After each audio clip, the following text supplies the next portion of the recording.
అలాగే 'బిగ్ బాస్'లో మీ రెమ్యూనరేషన్? అభిమానం ముందు చాలా తక్కువ అండి. నేను సంపాదించుకునే అభిమానం ముందు చాలా తక్కువ అంతే. భాషా గారు మీకు బాబు పుట్టారు అని చెప్పి మీరు చూడాలి అని చెప్పి అక్కడ మీ అవసరం ఉంది అని చెప్పి అందరూ రీజన్ చెప్పి మిమ్మల్ని నామినేట్ చేశారు. లేదు లేదు లేదు అలా చెప్దామని అనుకున్నప్పుడు నాగార్జున గారు ఎవరైనా సరే ఈ రీజన్ చెప్పడానికి వీలు లేదు అని క్లియర్గా చెప్తే వాళ్ళు ఏదో ఇంకా స్ట్రైట్గా పోకుండా ఇలా ఇలా తిప్పి తిప్పి కలుపుకుపోయారు. వేరే రీజన్ చెప్పి మొత్తానికి నాకు బయటికి పంపించడానికి సహాయం చేశారు. ఓకే, ఇప్పుడు కట్టప్ప అంటే మీరు ఎవరి పేరు చెప్తారు? నా వెనకాల నుంచి 3 సార్లు పూడ్చాడుగా మా అది. సో మా వాళ్ళకి ఒకటి వచ్చేస్తుంది అనమాట ఇది.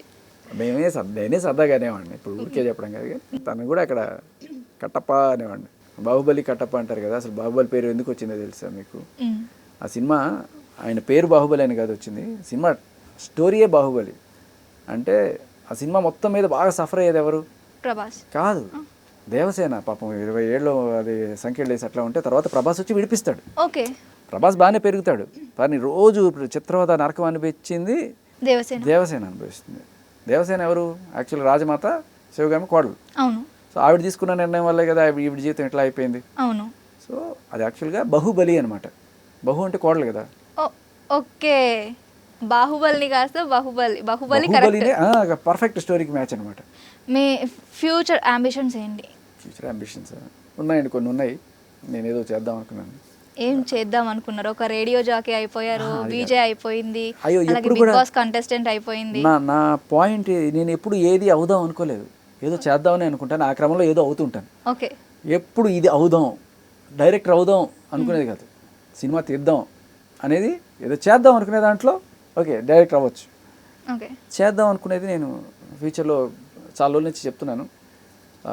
కొన్ని చట్టాలు వాటిని వాడుకొని మగవాళ్ళని కొంతమంది కేసుల్లో ఇరికిచ్చి వాళ్ళని ఎక్స్టార్షన్కి గురి చేస్తున్నవి, వాటి మీద పోరాటం అది చేసి ఏదో ఒక చట్టమైనా సరే సవరించడం మార్చుకోవడం చేసే డిస్కస్ చేసి అసలు ఇది కరెక్టా కాదా అనేది ఆ స్టేజ్కి తీసుకెళ్ళగలిగితే ఒక మంచి పోరాటం అలాంటివి చేయాలని కోరిక. బేబక్క గురించి మీ ఒపీనియన్?